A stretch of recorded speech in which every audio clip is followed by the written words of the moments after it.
I'm sorry. I have no control over the music in the background. I'll mute myself when I'm not talking. It seems like a good tune for what we're about to talk about. So we are live streaming. So I presume we can start. So everybody, welcome to panel 3 of the Creative Music AI Creativity Conference. We are going to switch from science to science fiction and talk about the potential, what could be the future, what we envision, what we hope, what we fear for the future of this field. And I'm joined by 4 fantastic people with a lot of experience individually and collectively. And I will let them introduce them each one and start by answering the kind of general question that I posed, is to think about, to tell us something about what would they like from an artificial musician, or what would there be desirable one. So Elaine, do you want to start? Sure. Thank you, Odette, for inviting me to be part of this panel. My name's Elaine Chu, and I'm a researcher at the CNRS in Paris, where I am part of the STMS lab, Sciences and Technologies of Music and Sound, located at IRCAM, which is part of the Pompidou Center. And so the question of what I would like an artificial musician or artificial musicianship to provide in terms of the things that I do. I'm a researcher. I look at expressive performance. I'm also a pianist, so I perform. And in the past, I have worked with various students and a postdoc on music generation, which uses artificial intelligence and various methods to create music that synthetically, or parts of music synthetically, either based on human output or entirely on its own. And having dabbled in some of these projects, I like very much when these artificial systems show me the things that I haven't thought about, when it chooses to do things that are surprising, but quirky and original, which piques my interest and provides something that other humans might not be able to do. So I'm looking for something that actually augments and goes beyond what humans are able to do.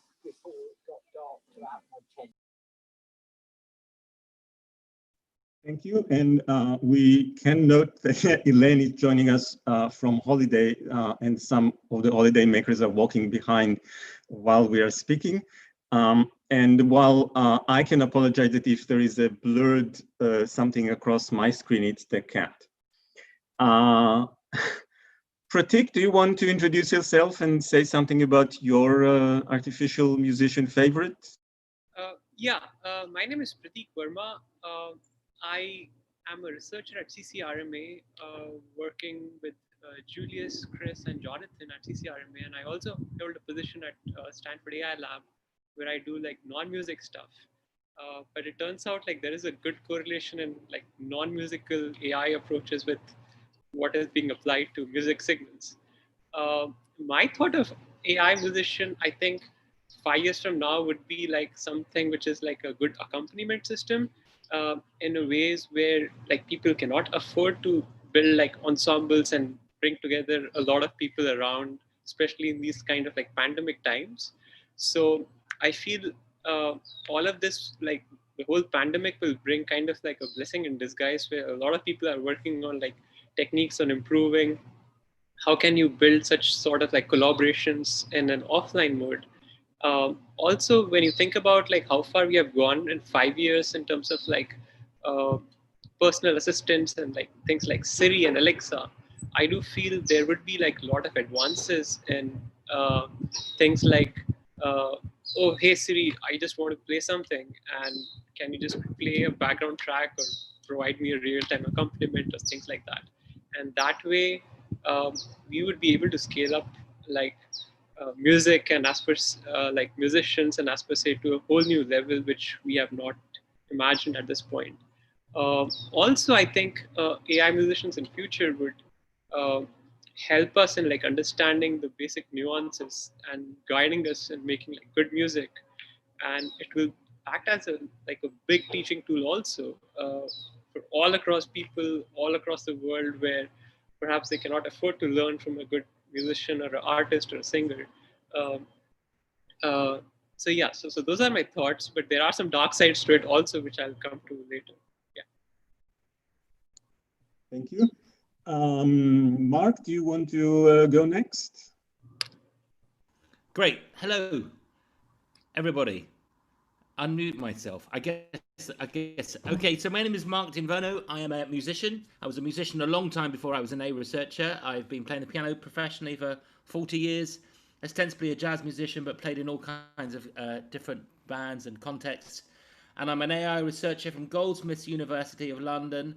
And I'm kind of interested immediately in your question. So, Oded, you told us to be immediately contrary and having arguments. So I think of the word musician as a word that I would only ascribe to a human. And I think it's really dangerous and interesting when we talk about words that we use to describe human kind of activity and we put them onto the machine.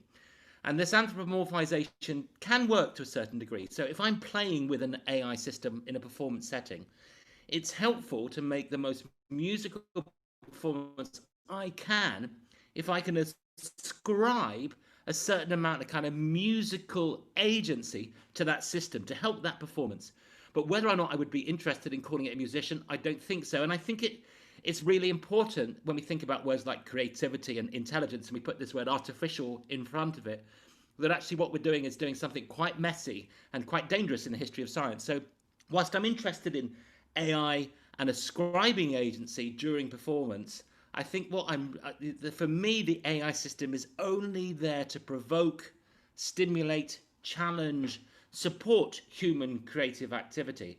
And I think when we start to get into the realms of thinking about the AI as a lone musician creating content, I don't know what question we're answering, because what we want to see is the human creative spirit unleashed onto the world. And I think the idea of AI supporting that and challenging that and providing new performance context to work out, because if I'm playing with a human person, for example, in improvisation, I kind of know what they're going to do. I have a sense of their musicality and I can explore my relationship with them. With a machine, based on any kind of machine learning algorithms, it's unknown, it's more difficult and it's more challenging. So I have to be super prepared, super aware to try to make that performance as musical as possible. And I think that's where AI comes in, is really interesting for me.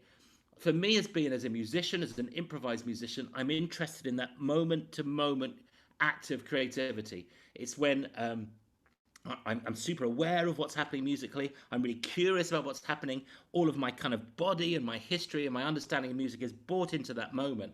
And I think AI can be used really as a really great tool in learning and to kind of democratize the creative musical act, to really stimulate that idea of really listening, really being in the moment to respond to AI. So there's some initial thoughts there, Oded.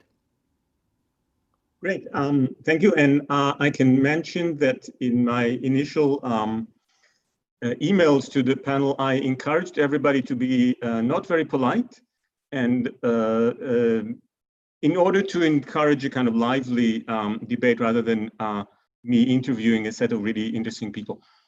And I will be monitoring the Slack channel, which is panel 3, the Future Artificial Musician. So if you have questions, post them there and I will pick them up and throw them at the panel. And now last, Mary, would you like to introduce yourself? Sure, yeah. So guess what? It's the third pianist on the panel that just showed up. In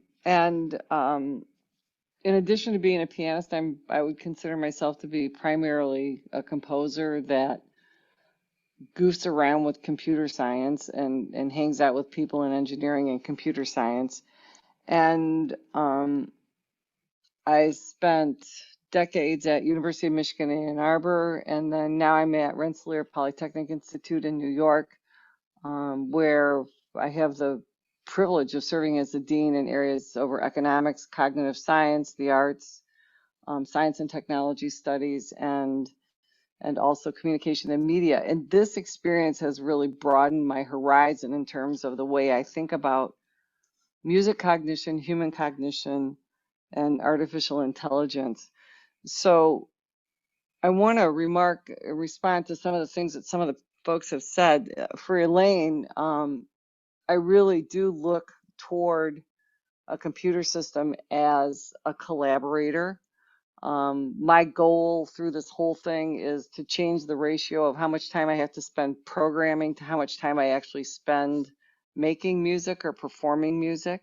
Right now, that ratio is too biased toward the technology and making the technology behave in ways that I think are appropriate. And then also I get super frustrated by the whole black box phenomenon. So you get some really interesting results, but unlike, you know, in working with procedural languages, it's hard to predict, like, why did this actually happen? It's great, but why? I also want to pick up on something Mark said, because I think if we think about how we as humans interact in the world, and specifically around music, we have a whole wealth of embodied cognition that is very much part of us because of the way we interact with the world, the way we interact with our instruments. And I don't think that even if we get to super AI, that we're going to build that stuff into a machine, and I'm not sure that we would want to. So I'm going to come down on the side of, it sounds like Elaine and Mark, that we really can build systems that are provocative, that are things that are, you know, something that's repeatable, that we understand fully how it's working, and that it leads to more interesting and deeper human creativity. Thank you. Thank you very much for a lot of kind of already very interesting thoughts. And I have to say, I didn't notice that I invited 3 pianists, and I'm in some way a pianist, though lapsed long ago. I want to pick up on something that actually kind of continues in this sense, but something that Ed Newton-Rex said in his talk earlier this week, that he thinks kind of the focus of AI research, I mean, he was talking more about kind of primarily at the kind of application or commercialization of this, but I think it's kind of broader, that the focus should be on tasks that humans can't do. And I think it's a kind of interesting comment. So since I said that we are in the realm of science fiction, can we suggest sort of things that we think AI would be good, and that in the kind of creative realm, music creative realm, and we are bad at? Anyone wants to?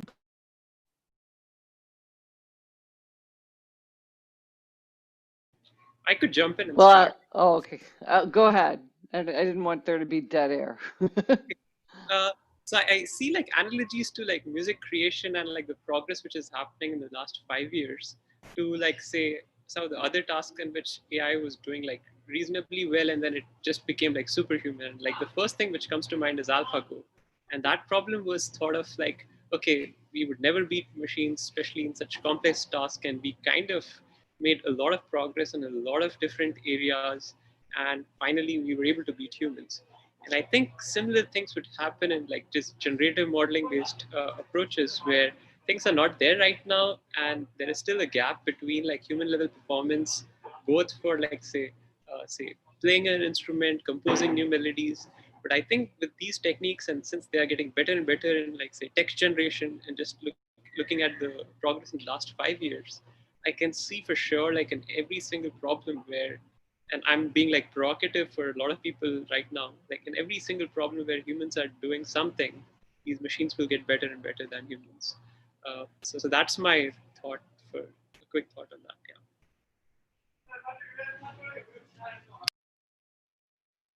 Um, I'll I'll sort of add to that. Pratik mentioned AlphaGo. So how AlphaGo has superseded humans is in exploring all the possibilities for being able to basically have the computational power to basically sweep through every possible combination or solution that humans might not be able to see, and also to do things that are counter to what might be intuitive to humans who have played many, many games. So some of the things that AlphaGo excelled at was in breaking the kinds of tendencies that the normal players might normally have, and in being creative in ways that humans normally aren't exercising, the kinds of choices that humans aren't necessarily exercising. And so I think what this suggests is that machines are good at the kinds of mundane calculations that humans are not very good at. And sometimes these kinds of mundane calculations are necessary in order to be able to understand the possibilities that are available to us. And perhaps in areas of musicianship or areas related to musicianship and creativity, that is extremely important. But I think one thing that artificial systems don't have is they may be able to create all these, find all these possible solutions and beyond what humans are capable of. But one thing that humans are able to do is to actually synthesize that knowledge and take time, and that takes time, having time to think and reflect and find solutions that actually are meaningful and valuable to other human beings. And that may be something that we can reserve for human beings, but with machines, we are able to go beyond our current capabilities in exploring possibilities in musicianship as well as in creativity.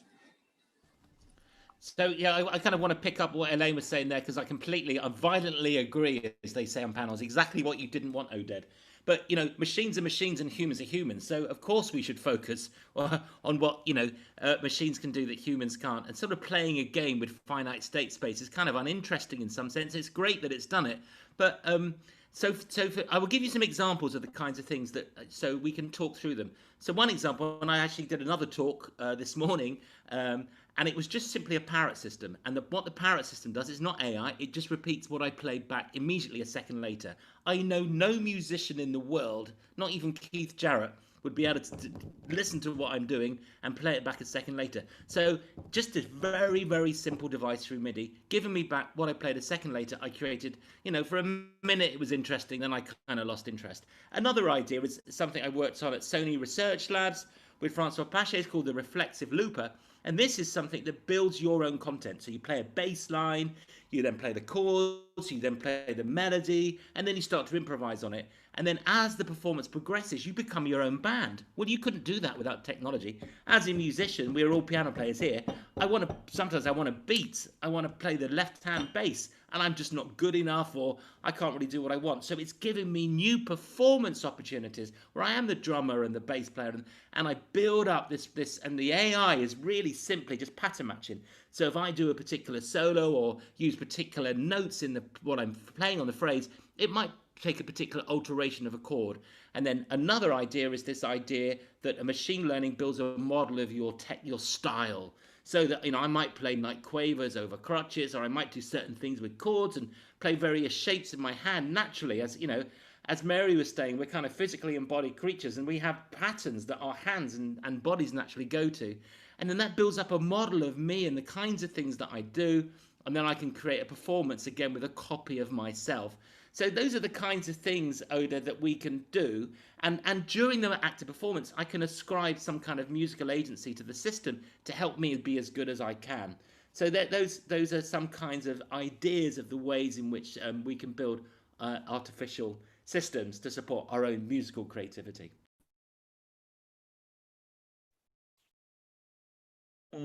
I note that I think all three responses so far we're focused on doing better what we are already doing now, just kind of with less labor. So things that we could do now, but take a lot of time and effort, and our labor, and perhaps the labor of other musicians that we need to pay for, is going to be offloaded to the computer, which I think is an interesting way of thinking about it. Mary, do you want to say something about this? So, when they're, Pratik and Elaine were talking about AlphaGo, it just made me think about, the IBM systems in medicine and how they can read journal articles like crazy and know enough about natural language understanding to actually advise doctors on what possible diagnosis may be, rather than the physician going to like the default, I see these symptoms, it's likely this. The machine actually says, oh, you should consider this, this, and this. And that's one of those things that I think is again, it's back to labor. I mean, I know for a fact that I can't keep up with all the journal articles that are produced. But I would really like to see someone who actually, like maybe there's a musical system that understands, this is maybe crazy, but the entire corpus of music, regardless of where it originates from, when it originates, who it originates from, and that corpus then becomes the foundation of what could be used to spur on human creativity. Whether you're thinking about, like, is it actually going to connect? What would happen if I were to model across these two things and model forward?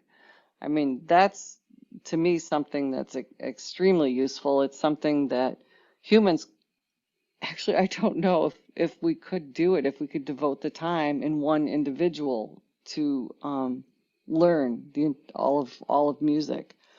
But I think it would be very, very interesting. I find it interesting to also to hear your quote, that tasks that humans can't do. I mean, the other thing I think about is, AI for tasks that humans don't want to do. And that's, I think, what's happening as we're seeing this, the second or fourth or whatever, fifth industrial revolution, whatever we're calling this thing that we're in right now, that we are developing AIs that are actually taking the jobs of what were human beings, or what are human beings, because the amount of work that's the kind of work that's being done can now be done by a computer. It's a lot like the Industrial Revolution, when we saw people displaced through mechanization and industrialization.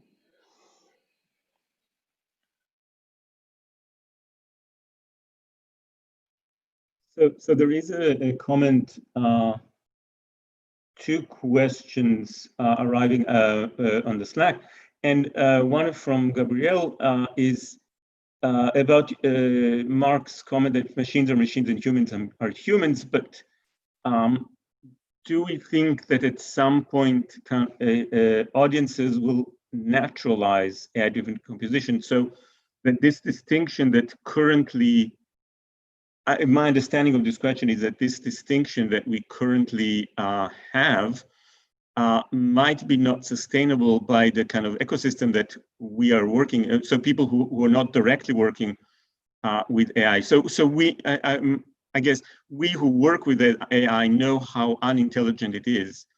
But even though people who kind of just witness the outputs, which are sometimes quite impressive, will just take it, kind of accept it as, yeah, this is music, and I like it. I'm going to listen to it. Do you think that'll kind of change the dynamic there?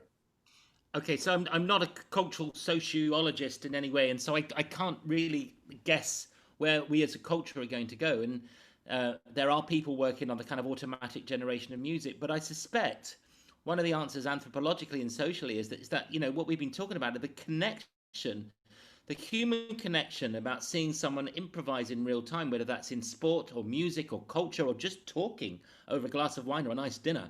And, you know, that so connects us with each other and the kind of humanity of being. And that brings all of our social, biological and kind of physical selves into the room when we're talking like this. And I think it's the same with music. It is art. So music for the sake of, you know, bringing and evolving an emotional response and making connections with each other, I cannot see why we would have the same connection with an AI system doing that. Of course, I can see AI systems that would make music for games or in a design aspect or for a commercial or to different music for different people listening at different times in different parts of the day. But I'm talking about music as the art form, as the ability for me to play exactly what I want to play in that moment, and the result of other people connecting with that liveness, that spontaneity. So, and you're right, Oded, in some sense. Machines, you know, there's a wonderful, isn't it, Lovelace quote that the machines do what they do because we tell them to do it that way. But I think we can, in various moments, think about them as kind of sophisticated beings if we want to bring out our own creativity. So I have no problem in thinking about that machine as in that moment as a creative system with me, as long as it's me that's making that assertion about it as a musician and not the engineer behind it telling me that it's doing creative things on its own. I don't know if I answered your question, but that's what came to mind when you were talking, Oded. It would be lovely to know who the question and hear what they want to hear. I mean, I'd love to know whether they think that they would ever want to listen to something that was generated by a system solely. I mean, it's cheaper in some way, but music is quite cheap now in streaming, isn't it? And of course, there are people working across in different companies looking at IP issues and about whether computer-generated music, which builds on styles of humans, and you take away the fact that it definitively comes from a particular musician, then you don't have the IP aspect. But that kind of is dehumanizing, and it's giving all of the power to the big multinationals and stopping the kind of democratization of creativity through technology, which many of us are very interested in.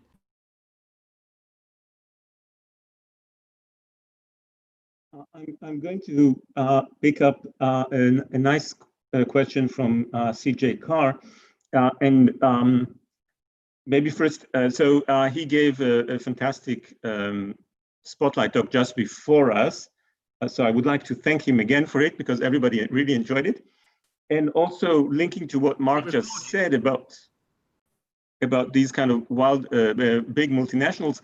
And I thought it was I found it amusing, and forgive me if I'm offending you, CJ, that we are he's producing death metal sponsored by big corporations, if I understand the funding model correctly. And I thought it was kind of interesting that we are kind of back to 16th century model of funding where kind of important people fund the arts, except that this time they're funding death metal. But he has a really good question, which is, what does it mean to be a virtuoso AI musician? Or what would it look like if we're kind of thinking about the future? What is a kind of virtuoso, even though kind of maybe it's we all agree that, or maybe it's a kind of joint, not just a kind of totally virtual musician, but a joint human system virtuosity in the kind of AI realm. Anyone? I'm going to just jump in and say something brief, hopefully. We see many AI systems that have taken over complete generations of songs, complete generations of even performances, and even the image of performers on stage. An example is in Japan, where a character is entirely created and a humanoid form is performing on stage, and people actually buy tickets to go attend a concert performed by this artificial agent. And I guess for me, that is not especially interesting, because making music is fun, and I think but the selfish part of me wants to reserve part of that fun part of making music for humans, and that fun can come in different forms. So the form of how AI takes can also be very different depending on who's actually using it, and the use of it, AI as a tool to create, again, differs from person to person, and so that can be. And we've heard many examples from Mark, as he gave the examples that Mark gave, and so yeah, so that's just my 2 cents worth. I'd probably answer the question by asking a question back, which is, how do you define virtuosity? Because I don't think that that's a clear question to answer. And without a clear response, it's hard for me to know what an AI virtuoso agent would look like or sound like. Thank you. Pratik, you I'm- have I'm- a kind of I'm so with you here, Mary. I mean, I think words are so important. I'm so glad you said that. I actually put it into the Zoom chat. I looked it up. A virtuoso is a person, all the definitions say the word person, by the way, who has special knowledge or skill in a field. I can imagine an AI system with special knowledge. A person who excels, a fugue or something physically in 10 years, Bach well, and a person who has cultivated appreciation of artistic excellence or a connoisseur of collector of objects. So it's really interesting that this word again that was used to describe the nature of what it is to be human and to excel through skills or knowledge or capability is we're trying to use that to describe a system. And of course, a system can, as all the panelists have said, build up huge realms of knowledge. But is that something that's going to move us in the same way that we are moved by a human virtuoso? It's a good question. I don't know the answer, but for me, I would always be a human. Mark was kind of breaking up on me, but I'm going to quibble again with the choice of words because, I mean, we say that if we say that computers are building up vast domains of knowledge, I mean, I would argue that do we really know it's knowledge, or is it really just information that they have? Yeah, you're quite right. You're quite right. Pratik, you want to add something? Yeah, so I'll add something like, so it has both like good things and bad things associated with like building up the whole knowledge. And like the synonymous things which are present is like how good of these systems are. So whatever like the good characteristics and the bad characteristics are present in that knowledge, those will be again replicated by AI. So a good example of it is like this bias which exists in like facial recognition systems, in like giving bad performance for like like bad performance across like racially ethnic groups and like face recognition performance. You can think about like similar things happening in musical systems where it will be as good as the knowledge which we are supplying. And I think that also is a critical question as to like, I think these systems will be like, there will be kind of like a stop in terms of like the evolution of how that knowledge, the musical knowledge has evolved in the humankind, like for 2000 years or 5000 years. And all of these systems would basically like just look at that knowledge and synthesize that kind of similarish knowledge again. Yeah.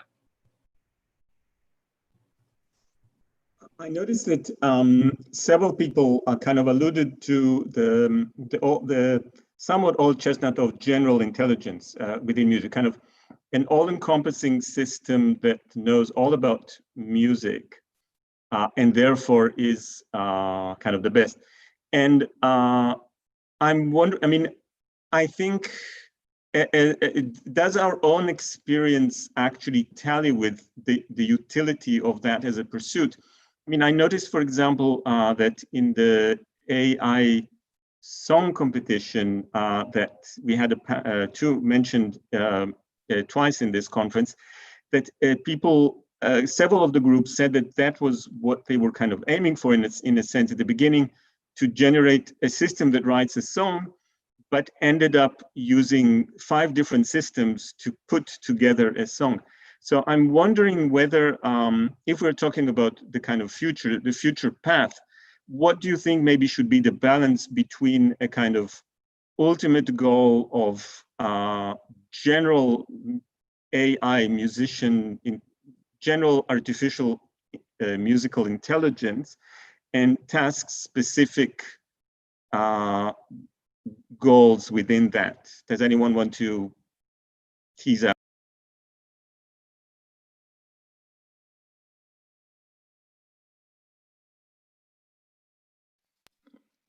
You know, I'll start by saying that I think that most of I will admit freely that I have not gone to every paper session due to some other responsibilities, but it seems like, and I'll talk about this in my spotlight talk, that everything we're talking about would be defined as very narrow AI. It's either a compositional system, it's an analysis system, it does timbral analysis. It's very constrained domains. And for us to get to general AI as it relates to music, you know, you think broadly about what does musicianship mean? And that even changes it's in any cultural context. I mean, if Mark's a jazz pianist, I'm not playing any of the stuff he's playing. So I think that, you know, it's just an interesting thing to think about.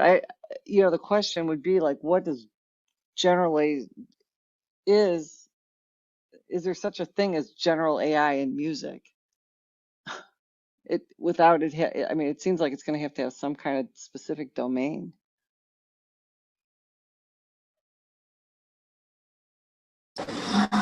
Well, to add to what Mary has just said, the question about what is general intelligence in music, and Oded, you mentioned something about knowing all about music, knowing all there is to know about music, and I'm thinking about humans and how we create in music, and how we make music. I wouldn't say that any of us knows all there is to know about music, and yet we create. And so perhaps that intelligence that's needed to maybe to grasp at some aspects of musicality it's not necessarily about knowing all this information about music. It's about it's operating at another level, at some other dimension, perhaps, and just knowing how to ascribe value and do something interesting. I mean, if we look at visual art, something that's a blank canvas can be itself art, depending on what meaning has been ascribed to it. And something extremely simple, 4 minutes, 33 seconds, is considered a piece of music. But how is that a piece of music? How was that created? I mean, building a system to do something like this, I mean, once we have that idea, is absolutely simple. But knowing how to have that idea is something entirely different.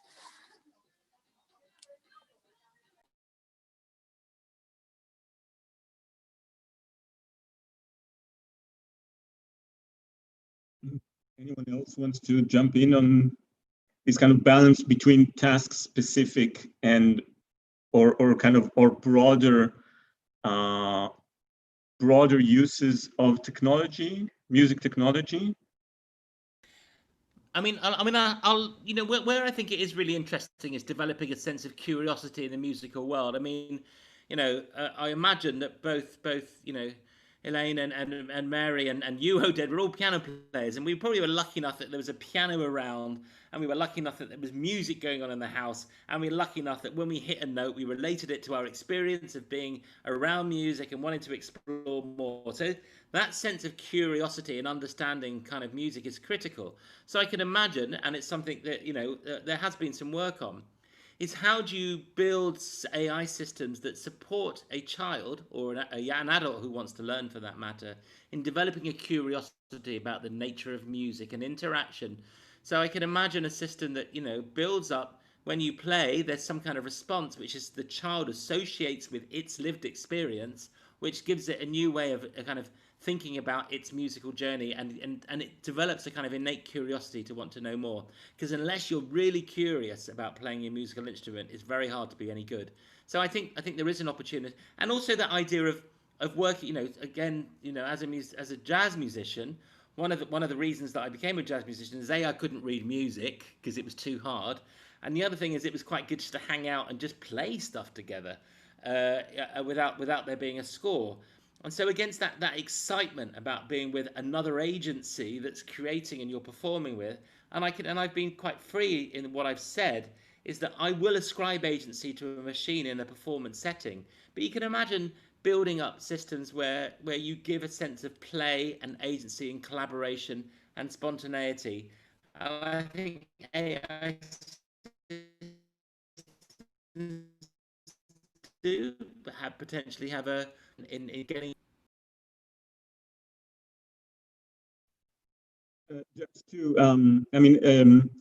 so if I'm one quick Mark, you were talking about AI as the curiosity was this. It's still human curiosity. So an AI system that will help kids become more curious about music, and that will kind of enable more musicality around, even if there are no musical instrument and the alleged 10,000 hours that you need to spend to learn them. Because when you started, I was starting to think about curiosity-driven technology and how might we consider kind of building a system that's musically curious. But I don't know if that's and this is why AI has been so successful since John McCarthy invented the word in 1957 in Dartmouth by putting this human word intelligence along with this word artificial. And what AI has been really good at is to say, let's explore curious machines. Let's give a motivation to a machine to be innately curious about a field and let it go off and discover things. And yes, okay, it's okay in the moment to think about anthropomorphizing machines, but whether or not it leads to a proper scientific research investigation into the nature of curiosity in music, because we use a human word to set up a research program to understand what we can do with technology, I'm extremely skeptical. I think we're making up these words, we apply them to think about them in machines, and we think that there is a research agenda there. So I think this is really dangerous science, and I think it's dangerous engineering as well, actually, Oded. But yeah, so you wanted me to be I'll also agree with what Mark said just now, that like whatever we talk about as AI systems, like we are far away from like generic level AI systems, even for say music or even for image understanding or audio understanding. What we are essentially doing right now is basically replicating some data sets and producing some good results for that specific task. And the moment you just switch away to a different task, it just collapses completely. So I agree with what Mark is saying, that all of this is like a major hyperbole and hype. And I think it's in a good spirit and a good way, because like that is kind of driving also like innovations which we had never thought even like 10 years back. But I would say we are still like very far away from like a generic level AI system, even to do like mundane tasks as what like a 2-year-old baby does, be it like robotics, image understanding, audio understanding. For example, like we are not giving like a baby like 10,000 ambulance sounds to figure out, oh, this is an ambulance, or this was some sort of like a danger sound. It just comes automatically even within like 2 or 3 months of the baby is born. And now like at this point, we are just feeding like enormous amounts of data to learn like patterns and behaviors. Yeah.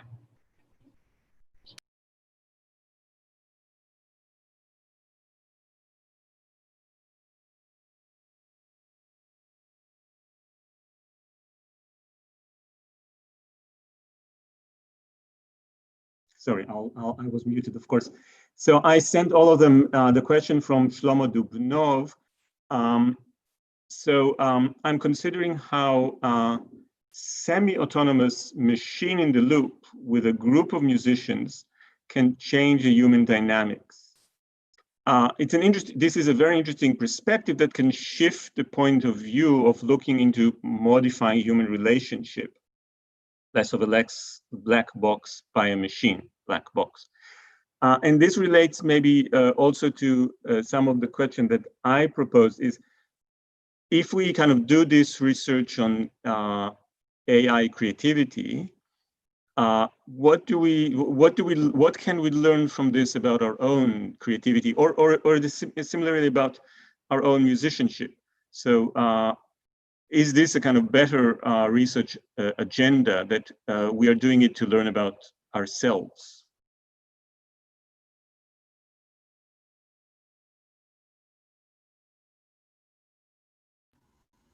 I'm very happy to start. I'm worried I'm talking too much, but okay. So the word creativity is extremely dangerous as well. So creativity kind of like it emerged in the 1930s and became extremely popular post-war. And essentially, there's kind of, I mean, there's a whole, this word has changed through the politics of its use, but essentially it came up, derived kind of from the kind of industrial revolution, and this idea of creative was used to describe something in the human spirit which could kind of wasn't mechanical, but you can trace it back to uses in Latin and Greek and the way that the Bible was set up. I mean, it's a fascinating word. But the word creativity in recent times, politically and in psychology as well, and in certain aspects of AI, a brand called computational creativity, it's meant that creativity means a power in the mind to create novel things. And I think that is a dangerous definition of creativity. And I prefer definitions which are around a kind of human embodied lived experience. So I've completely forgotten the question as I'm talking, Oded, sorry. But you mentioned the word creativity. And this is a big thing for me, is that depending on what word or what definition we use for creativity, of course, if creativity is the ability to create novel things, then we can make a machine to create novel things. I can sit at the piano and go like that. And no one's ever heard that before. It's entirely novel, but no one's going to want to hear that ever. So I like the idea of a system in the loop of musicians. I like the idea of being taken out of our comfort zones as artists, as humans, because I think that enables us to learn to deal with situations which are not in our control, which are out of our zone. And that develops our musicality, develops a sense of ongoing awareness. So I have absolutely no problem about bringing mechanical machine agency into a group dynamic and working. And then the question is for the musicians, do they like it? Do you get better music? Are they having more fun, as Elaine said? And do more people buy your records? You know, whatever, you know, articulation of what success looks like, there is no danger in shaking the box and using machines to provoke what it is that we do as humans. So I've used computers in the loop and in chamber music, and the one thing that I find extremely frustrating, I mean, if you think about group dynamics, particularly in chamber music, whether you're playing classical or jazz, invariably somebody does something and you want to query, why did you do that? Or like, what are you doing? And I was working on this, but I heard this and I'm trying to make sense of it. But the problem is the computer can never answer. Okay, so the computer's not really a collaborator. I mean, they may have agency in that they can produce stuff, but they don't rise to the level of, you know, the fact that you can't query what the heck is going on is extremely frustrating. So it becomes very static and I mean, it's a time-based art. I'll say two-dimensional, three-dimensional, whatever, but it's not, it doesn't have the same depth that if there were a human there.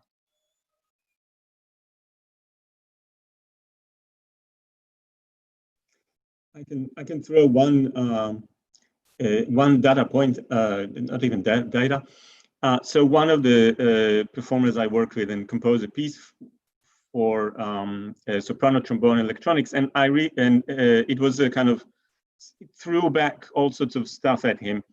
And when he described electronics as designed as a sometimes willful partner, musical partner, I thought, yeah, I got it right. So this idea that it is a partner, but it actually does what Mary just described, that sometimes throws things that you would like to ask, why the hell did you do that?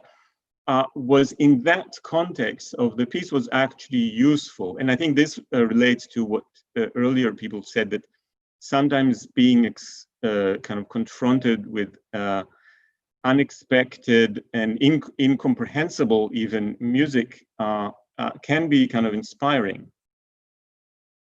Yeah, I'm gonna tail end of that. I mean, even that, so it's like, why the hell did you do that? And then it turns out that it's really musically quite interesting if it's considered and developed. And then, then comes this whole thing of reinforcement learning. It's like, okay, how do you actually reinforce the machine that, yes, you did something right? You did something very good.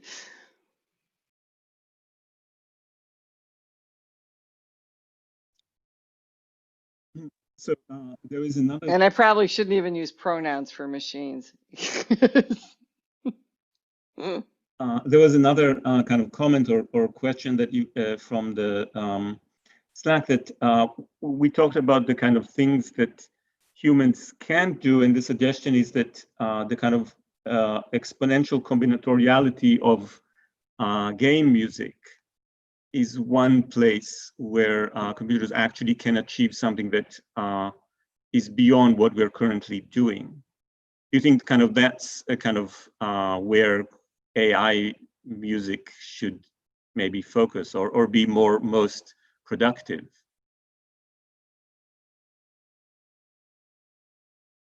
I'm gonna jump in. I think I'm talking too much and I apologize for that. But in the school I'm in, we have a program in game simulation arts and sciences. And some of the things that we do are teach students how to write, do sound design and music for games. And those courses are taught by people that kind of are computer scientists, but also composers. And they understand the value of interactive media and how to change things within the context of a game and how you set up variables so that the music or sound design does change within the game context. So yes, I think it's a very promising field. Well, I'm reminded in this application of writing music for games that I recently went to an exhibit at the Pompidou Center on Christo and Jean-Claude. And in the film, Christo was showing Jean-Claude his studio. And she goes, but I've seen your art. And he goes, no, you haven't seen this. The art you've seen are the portraits I draw. That's like detective stories. Now this, what you see in my studio, this is my art. And I'm wondering if perhaps the analogy here can be ported over to game music, where game music is something that's like the detective story. You can write it and you can make it really interesting, but then there's also the alternative kinds of art where it's much freer, anything goes, but you do it for other reasons. Yeah, I kind of agree, and again with my co-panelists. But so games is an obvious one, absolutely right, because you've got you can actually access the algorithms which are generating the story and the ongoing visual look of it. So it makes absolute sense that is feeding the music. But actually, I was just looking at there. You reminded me that there's a company called JukeDeck, which has just been bought by TikTok. And what that does is it uses AI to look at videos where you just have the source, material. You don't have any of the underlying. It's a bit like working with MIDI as opposed to working with, the sound of a piano as opposed to the MIDI of a piano. And it's doing that already. So the idea that you create your own music as a in order to go with your videos or with your games, absolutely. But that's a kind of design problem. That isn't an art problem of being creative and wanting to spend, actually write music and actually perform music. So, this is where it gets interesting. I think of one as a design problem where you can use AI, and one as the problem of art, which is about human expression, where I don't think AI has a role.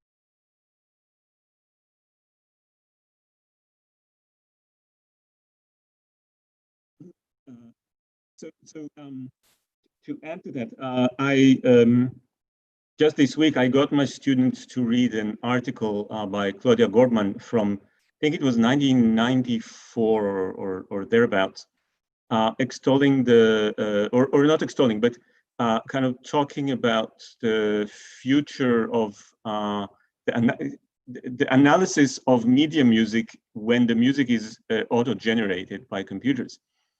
In video games, so as opposed to the analysis of linear music, and it was interesting that so 20 odd years ago there was this promise that this will be the future, and 20 years since it's not really the future. I mean, I'm not very versed in video game music, but I don't think it's, I think a tiny minority of it is probably generated on the fly. So in that sense, we have an example of a kind of unfulfilled future. So do we think why, or is it just that now with the new models, it will finally happen, or is it kind of a mirage or something that we are imagining?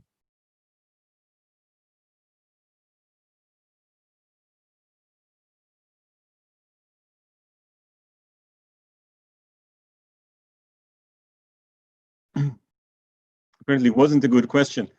I know it's too hard for me. I was hoping, I saw Elaine move forward. I thought, hoping she was going to take it. So make it simple for us. Yeah, can you repeat it? Yes. Yeah, I'm since we are trying to speculate about the future, I'm kind of wondering. I mean, this idea of, for example, generative music for games, which we seem to think is relatively straightforward, or the place where AI could be doing the most. This promise is not new. It has been promised for quite a while and hasn't been realized. Do we know why? And what the fact that it wasn't realized, does it tell us something about where we should be going? I could add, like, Well, go ahead.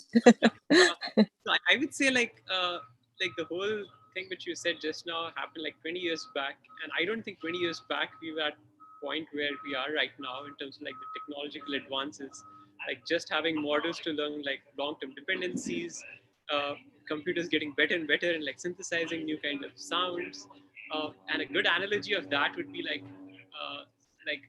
Google's text-to-speech systems, right? They are getting so good that they are being deployed on like Pixel phones, and like a AI system would basically call you, and you don't even notice that it is actually like an AI system calling you, with it putting like pauses and stopping a bit just to sound like humans.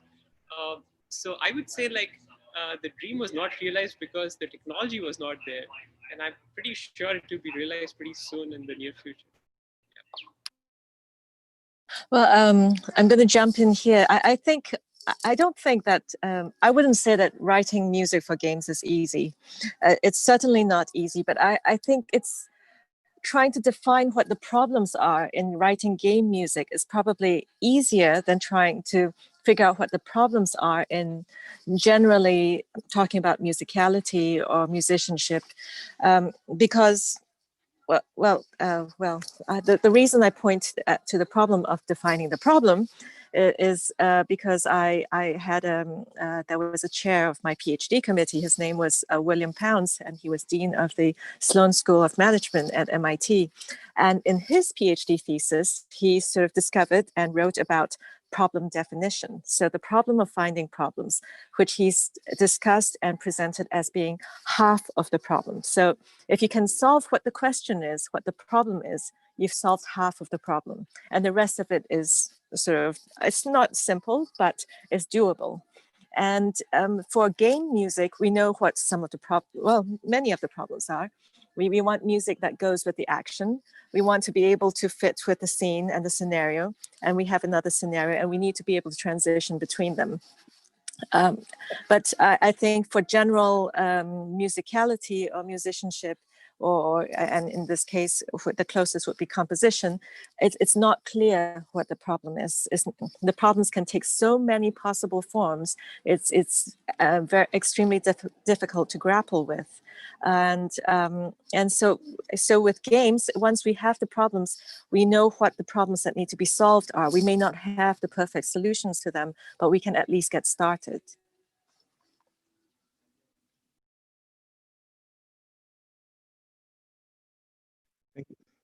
So I think so. The problem of defining the problem is a good issue to raise in here. So maybe what I mean, kind of, I think we're circling around kind of similar things, and maybe hopefully progressing a little bit. But if you had to define, I don't know, a very interesting problem for the next 5 years, how would you define that problem? Or if you can't define the problem, how do you go about finding the good problems? Okay, and only because it was stated, I can't remember whether it was Mary Elaine who's talked about this, but it's the idea. So I think that the kind of whole ethics around machine learning is going to be, how do machines explain themselves? So there was a trend in probably it started around the kind of mid 80s and into the 90s about cognitive architectures for artificial intelligence, where you gave them symbolic representations of the world. They had intentions and they had beliefs and they had goals, and they were trying to work on what they knew about the world to get to the goal by having intentions to reach that state. And it kind of was blown out of the water by machine learning, and this idea of symbolic reasoning and symbolic and cognitive rationality kind of took a back seat. And it's coming back again. You've noticed in kind of research funding councils, which is a good place to look, this idea of machines being able to explain their decisions, because as machines take more control over the decision making and the way it uses data, the way that data is fed in, there needs to be an intuitive understanding. The machine needs to explain why it made a decision. And music is quite a good place to start because it's not critical. And if you want to build a relationship with an AI system, you want to know why it did certain things. You know, at some point, whatever system I play with, I kind of like, it's a game. I run out of energy. I kind of lose interest because it isn't as fun as playing with a human. But if I could build on that relationship, if I could work out what is it trying to do, what did it hear or see in what I was doing, that it responded in a certain way. And that might mean that I could build up more complex relationships leading to different kinds of musical performances. So I think one of the things I'm interested in is using the music, which is a safe space, to look at the ethics of how machines explain their decisions, either during a performance or after the performance. I think that's an interesting area. I don't know if it will be interesting.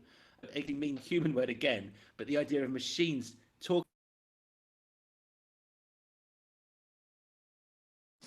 I'm going to jump in. I like the developments in explainable AI. And actually, I go even a few steps back. I like building systems where step by step, we know exactly why the system is doing what it's doing. If we're not able to do that, given that we have this black box kind of system, what I've seen happen is that in the field of finance, where banks decide whether or not to give a loan, and you might be rejected for a loan based on some black box machine learning system. And what researchers have begun to do is to build systems on top of these systems to provide an explanation for why a loan was rejected.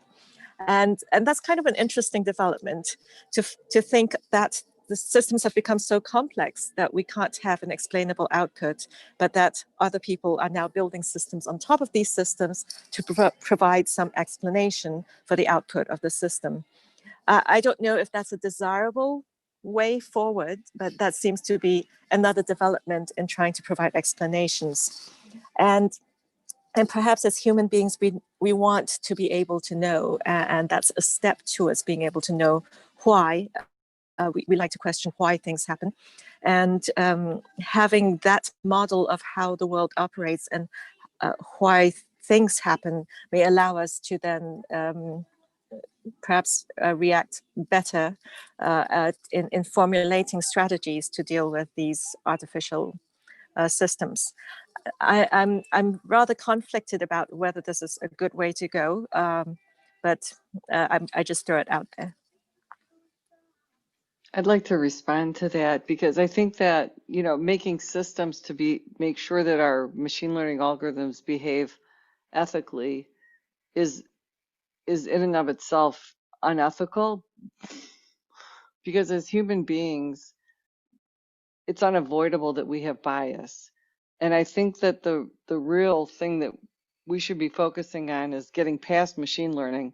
But until we can get past that, to really think about data curation and the way that we, you know, think of how the data is encoded for machine use to make sure that it is as free of bias as humanly possible, so that these kinds of unintended consequences that Elaine mentioned don't happen.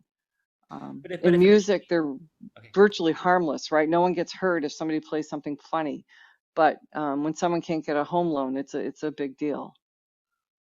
So I'm going to try and have an argument here, just Oded, with you, Mary. But unless the machine, talks about why it made a decision, then those biases that are in the data and in the algorithms are less likely to be understood. So the whole point about, for me, explainability is that we have a greater understanding about why it reached those decisions and the biases that were in the programmers and the data and the way that it was programmed, and we're more likely to get to understand those and try to rectify them. So that's kind of what I was trying to say.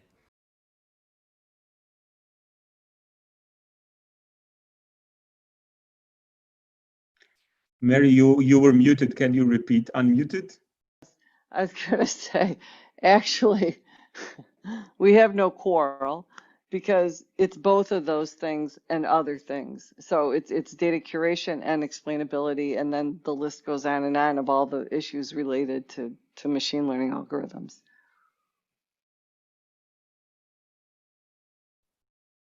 I think one of the comments from the Slack channel is we can translate, or to form it is the explainability. How do we make the importance of AI explainability clear to the non-research audience, right? So the people who just want to buy music and enjoy it, how do we explain the fact that the explainability, accountability agenda is actually important in order to shape the future research? Okay, that is an absolutely brilliant question. So I'd like to meet the person who asked put that question forward and have a beer with them.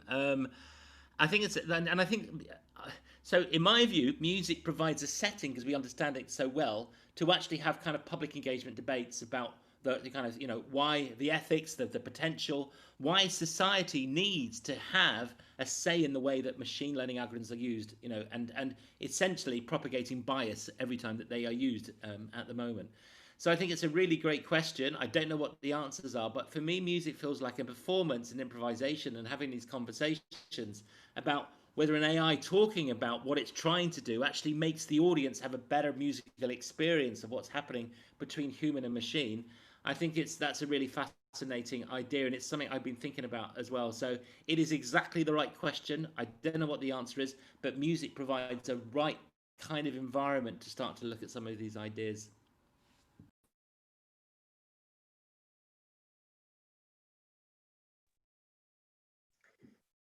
So if kind of explainable music AI or accountable music AI is one good question to put on the agenda, does anyone have kind of other good questions to pose to the research community?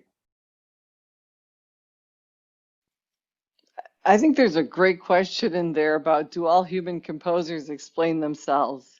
I think not. And that question is super interesting to me, because it just demonstrates our humanity, that composers do make decisions based on intuition, musical intuitions, embodied cognition, things that we've done and heard before that we may not even be aware of. So they may not be, a human being may not be able to explain every decision that they make. And we would never want that to happen at all, Mary. And no artist or composer has to make there's no responsibility for them to talk about their process whatsoever. But in a performance context, if I'm working with a band or I'm working with a group of musicians, then the ability to talk through musical decisions is a key part of working as a group. But you're absolutely right. The artists can do what they want. There is no responsibility for them, unless they are a researcher in a university where they need to talk about what their practice is in terms of research, and the taxpayers paying for it. There is no responsibility. I completely agree. I'm talking about building machines which have a greater efficacy in terms of provoking human creativity. And if I was to, you ask another question, Oded, what I would like to see an AI that could keep me amused as a musician for more than 3 minutes. Because I think these are great, but they're kind of episodic. Pratik talked about that. Is that the idea? We get these machines. They work in particular contexts. They do episodic calculations. Can you build a machine that actually, for an improviser or an audience, is actually interesting for more than an episodic interaction, which is kind of interesting in its own way? That you have a sustained and ongoing collaboration, like you would, between Rodgers and Hart, for example, in musical writing. So that's really interesting. How do you make these interactions non-episodic and longer than just a few minutes? I don't know if that's possible, by the way. And I will add to that. Related to that, I think, and this is more on the side of human cognition, is that there is this not very necessary that we go from data to information to knowledge and then to wisdom. So we start with data, and data that has some use becomes information, and information that is synthesized becomes knowledge. But beyond knowledge, there is this higher level of intellectual accomplishment called wisdom. And wisdom comes from being able to ascribe value to the knowledge. And I guess machines are not very good at that right now.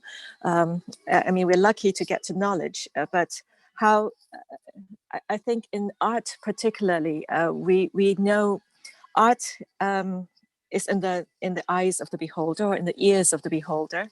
And so it comes from people ascribing some value to that art. It's more than data, it's more than information, it's more than even knowledge.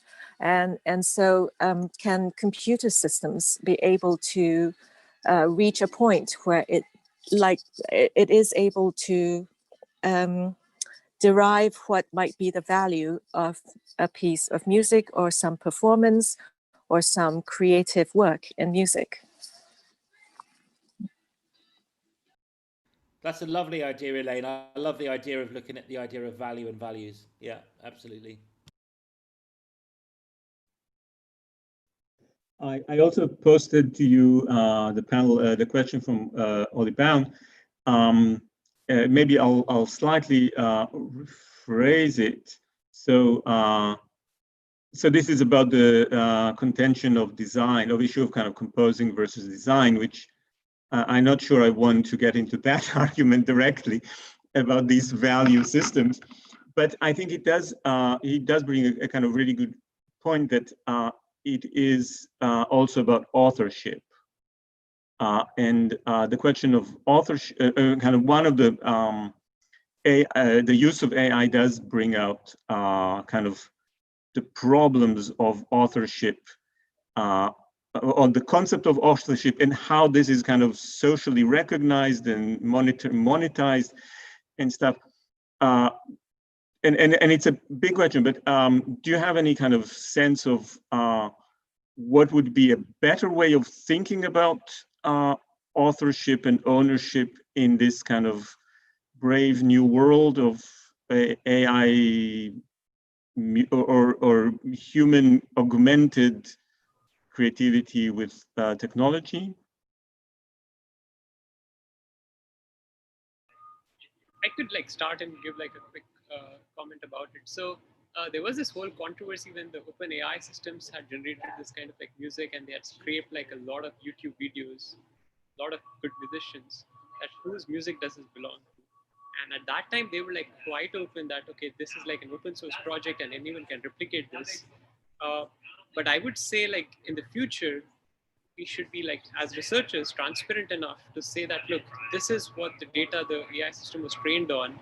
And I was the person who actually trained and built the system, but that would have not been possible without both of these blocks. So as going forward, we should be transparent enough to acknowledge who has written this music. And also if I'm generating something on the basis of that, the person who had actually written the music on which the AI systems were trained on should have equal royalty if I per se, or like equal contribution to any generated music. So that's what my thoughts are on like the authorship and other things.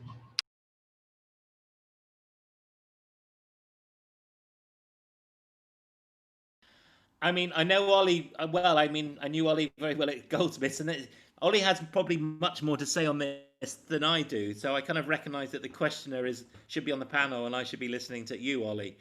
I think so. My immediate response, yes, I think that's right. That the sense of kind of ownership, and I'm thinking of my favourite musician is Keith Jarrett, and you try to put up a transcription of Keith Jarrett, and immediately it's taken down, and even the kind of inner voicings that Jarrett uses, a kind of sense that Jarrett wants to keep those for himself. Fair enough, that's his watermark in some sense.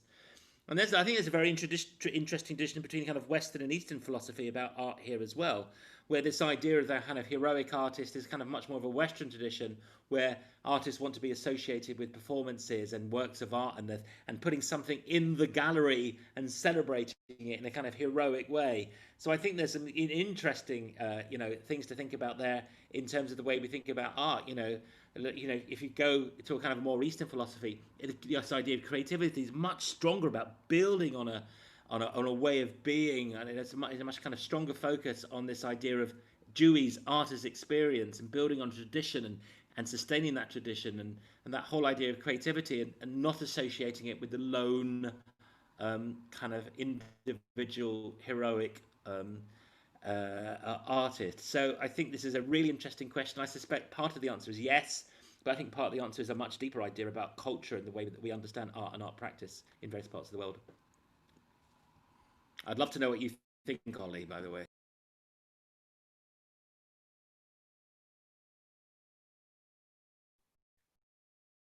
Well, I'm reminded of, this came up in a family discussion today, but and this was about someone who sang in a choir in a piece that was recorded, and this song later took on many other forms, and now it's played on radio in its most current reincarnation.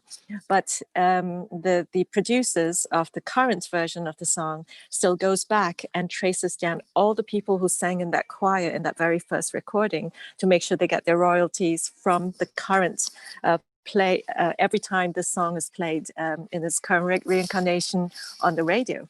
And so, I mean, these kinds of models already exist, probably more on the side that's facing the business side of selling of recordings and recording rights.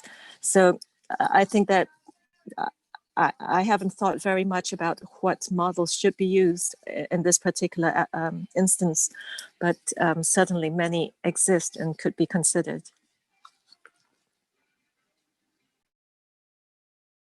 Maybe I can add or kind of change the slight variation on this. So since I think all of us did some personal work with AI, does it change the way you feel about ownership or authorship of the end result? The fact that, like, if you can compare something that you wrote entirely without an assistive system and compare it to something that you wrote or performed or something with an assistive system of whatever form, do you have a kind of different personal relationship of ownership or authorship with the end result? I think that's a really interesting question, and there are people that are purists about the output of the machine and how it gets used in a composition, and there are other people like me that just pick and choose the stuff that they want and work with that as creative material. So in that regard, I don't really ascribe a lot of intellectual merit to the device that helped create the work, because I'm still asserting a lot of creativity and influence over the end result. Okay, so I think this is a really nice question. My question is more like I'm a jazz musician, right? I've never made a lot of money from music, but I have made money from pop bands that I've been in and stuff. Uh, um, and But when I work with an AI system, there's never a sense of any kind of ownership of what's happening. I do it because I'm interested in exploring my music, my musicianship. I'm interested in exploring the relationship of an audience to technology and working with a. So I never think of anything that I do with a system at all in any way as I own. So I think there is an interesting sense there, which I'd never thought of, Oda, before your question of, and I think it echoes with what Mary was saying, that actually I become less, and it goes back to Ollie's question. Perhaps I become less concerned about it, thinking about it as me, because I'm pushing myself into unfamiliar situations to try and get the best research question. Sure, I don't know the answer, but I don't feel so much any ownership really over what I do with an AI system. It's just kind of there for us all to explore and think about. Yeah, good question. Well, on my end, I don't consider myself a composer, but recently I've made some pieces of music from electrocardiograms, and when those pieces of music were made, well, in a procedural way, so it could be written by a computer. And all the people who contributed to this composition along the way, from the doctor who performed the procedure to the technician, to the engineer who retrieved the data, to perhaps a research assistant who transcribed the data into musical form, and the composer whose music was a collage to make this piece of work. So everyone sort of gets attributed in a piece like this, and I'm thinking of it more in terms of like a scientific article, where people who have contributed to it are co-authors, and so in some sense it's not very traditional as how music often is ascribed, where there's a singular author of the compositions, and partly that has to do with the fact that I'm not that kind of a creative agent in this process of composition.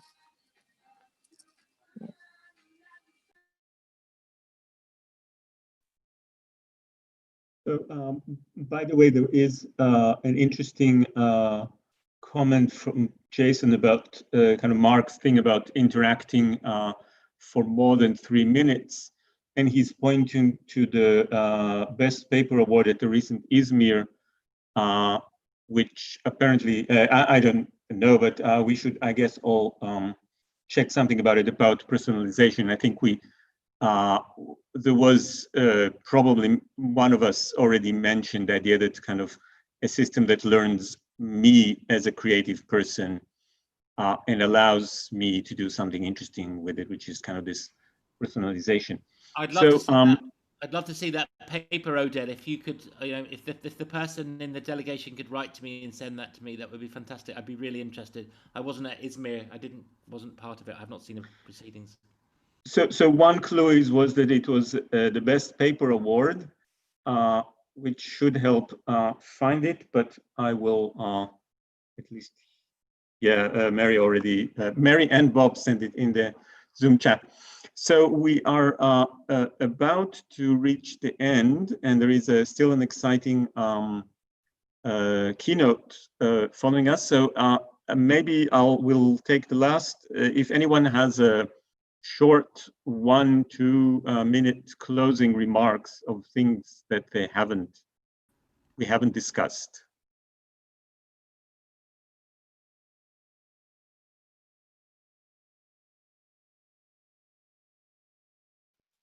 I want to just thank you and Bob for putting this together. This has been a fabulous discussion, and I have to tell you the questions in the Slack channel have been really provocative. So thank you to everyone who wrote in. Absolutely. Thank you. It's been a pleasure, and it's recently this music and AI topic has been at the top of many agendas in many different conferences, and this is the third or fourth music and AI panel that I've been on, and so it's been really. And this has been a really rich collection of questions, and it's brought many interesting topics to the fore. And in spite of having been to 3 others, this has continued to add to the interesting things I'm discovering in this area. I'd also like to thank Oded and everyone for such a lively discussion, and it was such fun to just chat and discuss all of the other point of views. So thank you so much. I wish I was in Mary's house because I could play the piano with her. We could just improvise something as a way of saying goodbye. But yeah, likewise, great to meet Elaine. Lovely to see you again. But great to meet you, Mary and Pratik. And thank you, Oded, very much for putting us together. I've no idea whether it's just Ollie listening or there's groups of 10s and 20s and 100s out there. But all of you, thanks for listening in. And yeah, great. I hope we get together again soon after this pandemic. Thank you, Oded. Thank you, panelists. Fantastic. Good fun. And can I see the questions on Slack as well? I'd love to see what they are, Oded. Maybe you could share them. I think you need to join the Slack. I'll send you the how to join, and you can join and look.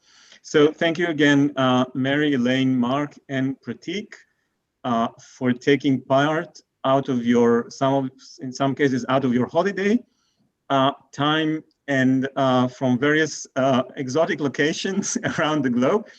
And thank you all for everybody who was listening. It's definitely not just Ollie, because at least I think at least 10 people commented on the channel, and probably others listened. And I think in a few minutes we have an even more exciting talk by Johan Sundberg, who I think we all learned a lot from. I know I have. So thank you all, and goodbye. And thank Bob. Yes.